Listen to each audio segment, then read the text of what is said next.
Podcasting from Lake Orion, Michigan, where living is a vacation. It's the Rock Your Wellness Podcast, a bi-monthly podcast about how to rock a healthy approach to living that will supercharge your fitness and energy levels without having to turn your life upside down. And now, here's your host, fitness professional, health coach, and nutrition guru, Chuck Jones.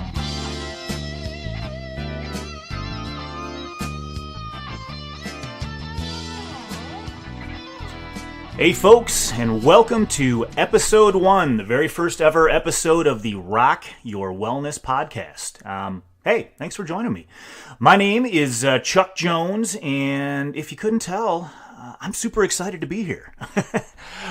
So why am I so excited? For those of you that don't know me, I have worked in the health and fitness industry for close to 20 years now, which is kind of crazy to say that. And even before that, I've had a passion for fitness and nutrition for at least another 5 years. And over those 25 years, 25 plus years, I guess I should even say, I have absolutely been witness to the fact that there is a ton of misinformation out there.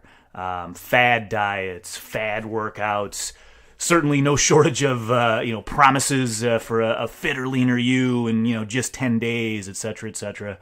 And hey, guess what?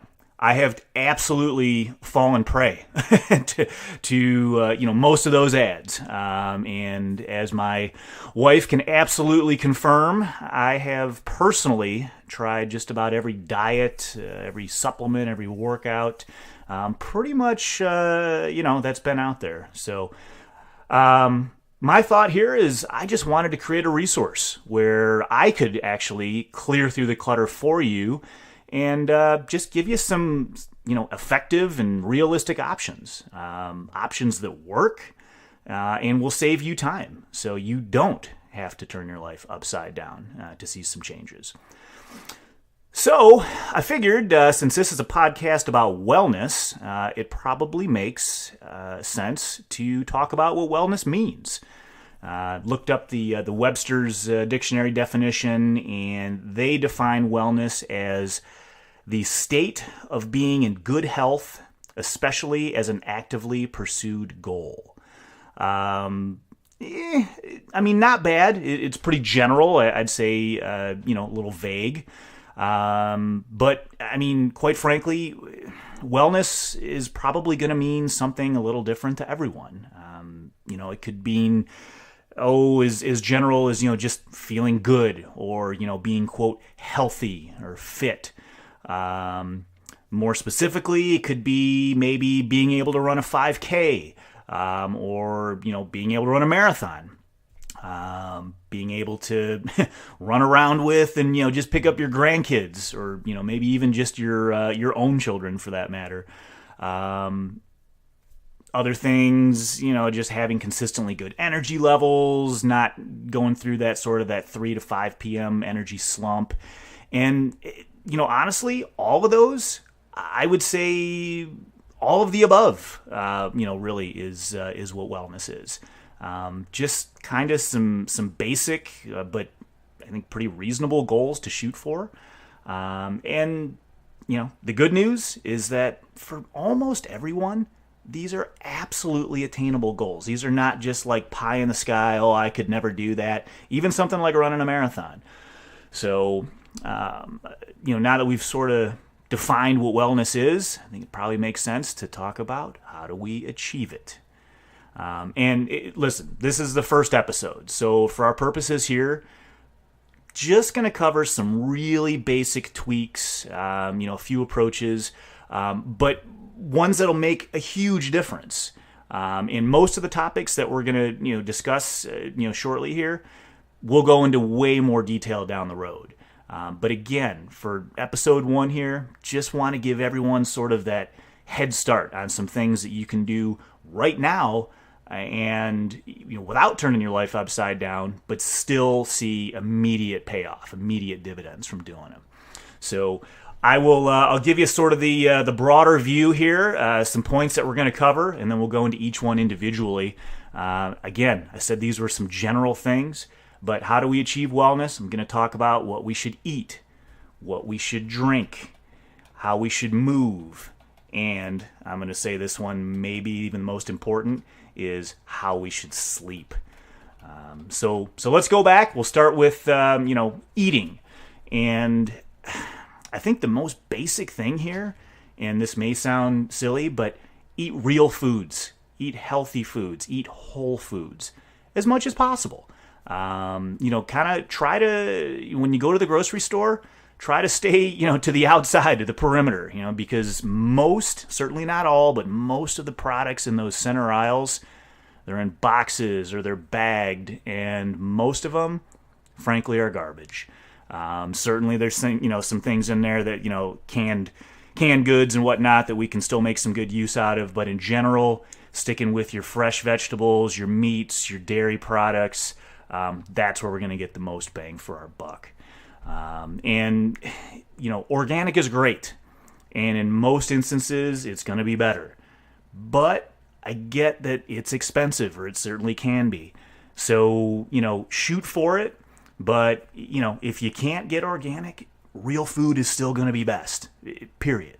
So, but I will say, sort of a hack you can look at is shoot for local organic. Check out if you have a farmer's market nearby, or if you have a food co-op that you can enter into. And actually, the good news is too, even in grocery stores, I've noticed in like Meijer and Kroger, they actually even have local organic sections, and the vegetables there, frankly, they're just not as expensive as typical organic vegetables are. So something to keep an eye out for. Even things like grass-fed meats you're seeing in grocery stores more. The prices are coming down. You can get them for $5-6 a pound now, where these things used to be double that. And still are in some stores, to be fair. But good things to keep an eye out for. So I know I just literally said that whole foods are best. That being said, supplements absolutely have a place, I would argue, in everyone's diet. And the main reason for that is our soil is just depleted of minerals and nutrients. Over farming and that kind of a thing. There's been studies that show our food now is about half as nutritious as it was 100 years ago because of that.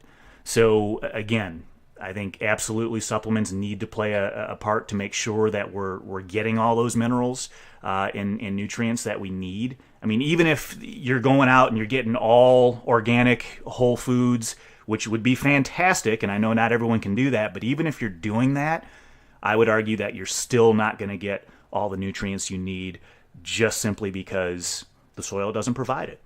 So when you do buy supplements, though, it's still kind of the Wild West out there in a lot of instances. So look for things on the labels like organic, non-GMO. If you're buying any kind of protein product, New Zealand grass-fed whey is always the best, because you're going to get a whey protein from a healthy animal that's not all pumped up full of antibiotics and that kind of a thing. So just some good bullet points on real food and supplements as far as what we should be eating and putting into our bodies. So moving on from eating, let's talk about drinking. Drink water. I mean, hey, listen, coffee's fine. We're coffee drinkers. We're going to do a coffee episode down the road, so we'll talk about, which coffees are best and what to look for there. But in general, water is going to be your best bet. It's going to be the best thirst quencher, the best hydrator. Don't necessarily, though, worry about doing the whole like 8-ounce servings, which has kind of been drilled into us over the years. For the average person, just drinking to your thirst levels is going to be just fine. Meaning, if you are thirsty, drink some water. If you're not thirsty, don't force yourself to guzzle a gallon of it every day. I did say this is for the average person, right? So, I mean, if you're working out intensely, or if you're spending a bunch of time in, super hot weather, that kind of a thing, definitely drink more. That being said, your body's probably going to tell you. And again, you're probably going to be drinking to thirst. We actually get over 20% of our water and, kind of liquid needs from our foods if you're eating, enough veggies and fruits and things like that.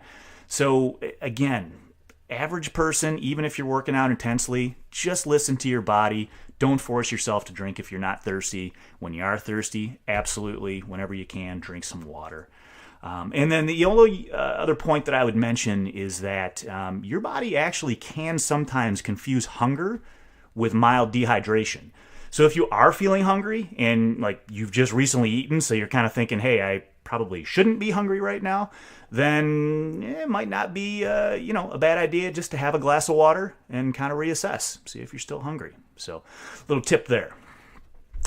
So next in the list, what do we do to achieve wellness? We should move. Unfortunately, our modern lifestyles have just become sedentary. The average person, we get up in the morning, we get in our car, we sit on our way to work as we drive in our car, we get to work, we park ourselves behind a desk, so we sit all day, we hop back in our car, we sit back as we drive home, we get home, we sit down as we eat dinner, we sit down on the couch, watch some TV before bed, and we go to bed. The average person is probably not even walking 3,000 steps a day. 10,000 to 15,000 is really what we ought to be shooting for, spread kind of evenly throughout the day too. I mean, it's not a bad thing just to walk 15,000 steps in one session. But that being said, if you're sedentary the rest of the day, it's not necessarily going to mitigate those effects. So just make a conscious effort to try and move around more during the day. You can do little things like, if you're going to the store or going to work, park at the end of the parking lot. Don't drive around for 10 minutes looking for that spot right by the front door. Take the stairs versus the elevator. If you are someone that does have to work at a desk all day, I mean, hey, it's our lifestyle, right? I mean, we can't avoid it sometimes. But we can mitigate the effects by setting a little reminder in your phone to get up every 20 minutes and, walk around or something. You can actually even download, there's a free app for iPhone. It's called Stand Up. And again, it just reminds you to move at certain, intervals that you can set during the day. So those are some pretty simple things that can just, again, increase your overall, just movement during the day. Don't discount the importance of play. Hey, if you like playing, football or softball or baseball, join a club sports team. Have fun. I mean, movement doesn't have to be cardio or just, again, thinking that I have to park my car at the end of the lot. It can be something you enjoy doing too, right? It could be playing in the yard with your kids, running around. If you don't have kids, walk the dog, get out and play. So, just, again, some simple ways to incorporate movement into your day. So we're rolling right along here. We covered what we're supposed to eat, drink, and how we should move. Gotta cover this next one, sleep. This one is so important, and it's especially important because we just live in this culture that absolutely minimizes the importance of sleep. Matter of fact, I think it's probably more for guys than anyone else. I don't know really why, but it's almost like this macho thing where, I only need 5 hours of sleep and I'm just fine. No, you don't. You still need 7 to 9 hours of sleep like everyone else does. I know I'm going to offend someone at some point, so I'm just going to come right out and say it. If you think you only need 5 to 6 hours of sleep, that's really not any different from the person that has a couple of drinks and, they say, well, it doesn't affect me as much. It does. Your reaction time is slower. Your reflexes are slower. Your cognitive function is slower. You're just not the best version of yourself. And, oh, by the way, you're also opening yourself up to a whole bunch of, potential health issues, not the least of which is weight gain, because your insulin sensitivity goes down. You get these false hunger cues that tell your body, or your brain tells your body that you need more food and you're hungry when you're actually really not. It's really something where I know at this point you're going to pretty much have to take my word for it. The next episode is all going to be completely about sleep. So we'll go pretty far down the rabbit hole in this one. But trust me when I say you need to make this a priority. shoot for those 7 to 9 hours. Everyone's different. Some people 7, other people need 9. I'm one of those people. 9 is optimal for me. If I get less, yeah, I'm okay, but 9 is my sweet spot. And that probably sounds absolutely crazy to some of you guys. Wow, there's no way I can get 9 hours. The kids have sports, or, I need to get up in the morning and get my day rolling. I get it, but here's the other thing. If you truly understood and believed how important sleep is in terms of just health and longevity, not even, talking about just day-to-day function and how we perform, you'd make time for it like you make time for anything else that's important to you, right? So, again, take my word for it now. See what you can do. Come back, in a couple weeks when we talk about sleep specifically, and I'm going to back up all these assertions in a lot more detail. But in the meantime, here's a few tips for just getting a better night's sleep. First, no caffeine after 2 p.m. Half-life of caffeine is at least 5 hours, so if you're drinking it at 2, at 7 p.m., you still got half of that still in your system. It's just, you might not feel stimulated from it, but your nervous system is. So it's definitely going to disrupt with getting a good night's sleep. Second, get some blackout curtains in your room. Make that room dark. Light interferes with our melatonin production, and melatonin is that hormone that tells your body to relax and get some sleep, and more importantly, keeps you asleep. So if there's any light in your room, whether it's city lights or a porch light shining through the window, if it's even like an LED from a clock radio, or you've got a phone charger that has like a little like light indicator on it to tell you that it's plugged in. I know it doesn't seem like much light, but trust me, it's enough to disrupt your sleep. Because here's the other thing. Your skin is actually photosensitive. So even if you're wearing a sleep mask, if your arms and head are not covered up by blankets, then you're getting exposed to that light. Your melatonin production is getting disrupted, and you're not getting as good a night of sleep as you could. Keep the room cool. We actually run just a window unit air conditioner for our room, just because I don't want to pay to keep the rest of the house cold at night. But, 60 degrees is ideal. It might not be realistic for everyone, but keep it as cool as you can, because the cooler it is, the better you sleep when your body temperature gets lower. And one more, I think, really, really important thing to mention is limit your phones and your laptop use before bed. Because all these smart devices, they have blue light that comes out of them. And blue light is really stimulating to the brain. It blunts, again, that production of melatonin. So especially if you're using these within a couple hours before bed, you might have actually a difficult time falling asleep, but you're definitely not going to sleep as soundly because of that melatonin production being blunted. So the good news is there's a couple of quick hacks you can do for that.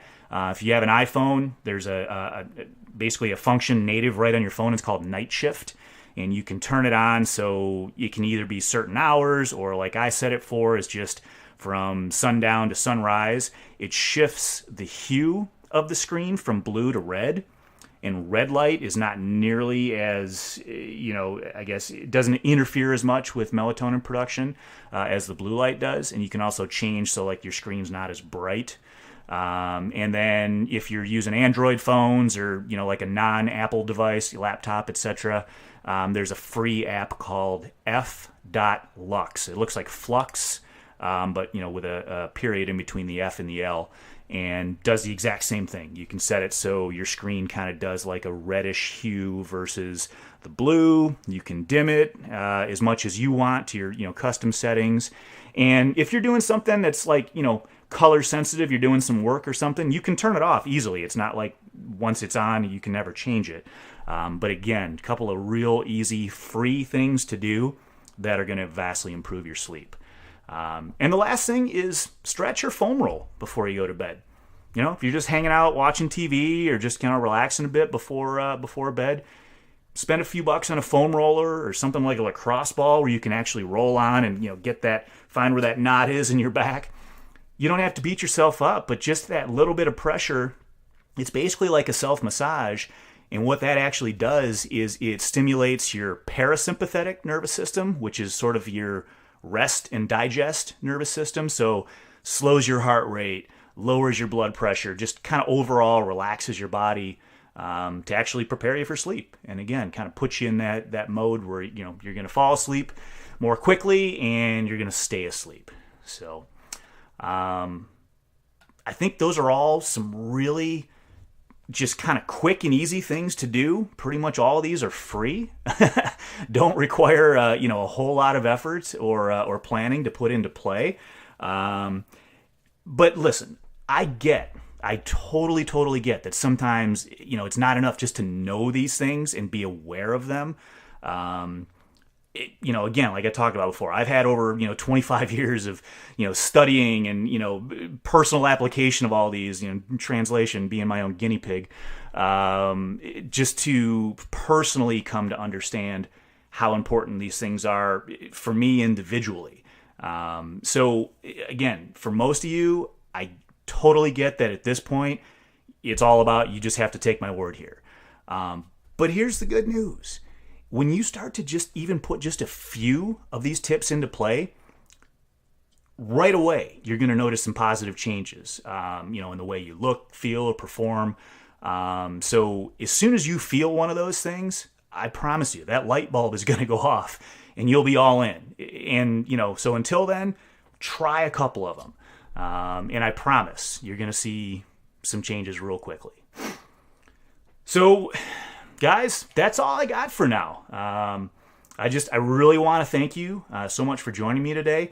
I really want to thank my wife, actually, because frankly, she's always been my biggest champion, and she's the one that ultimately kind of pushed me into to taking the plunge here and taking this step and creating this podcast. So, just hopefully you like it. Hopefully you grab something from it. We'll, again, continue to dive into more topics. These were some pretty basic topics, but also I'm confident, that if you do any of these, you're going to see some pretty significant changes as you put them to use over the next couple of weeks.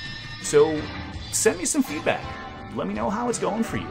And also definitely let me know if you have, feedback or suggestions or even, ideas for topics for the podcast itself. Because I promise I will read every email that you send me, and I'll keep the show evolving based on your feedback. So email you can send to me is chuck@rockyourwellnessnow.com. So again, chuck@rockyourwellnessnow.com. Again, let me know how things are going for you. Send me some feedback, send me ideas, suggestions, and the show will grow based on what you guys say. So I hope everyone has a great week. I am really, really looking forward to catching up with you in a couple weeks as we dive into our next topic of sleep. Trust me when I say you're not going to want to hit the snooze button on this one. Haha, a little humor. So until then, thank you again. God bless, and keep on rocking.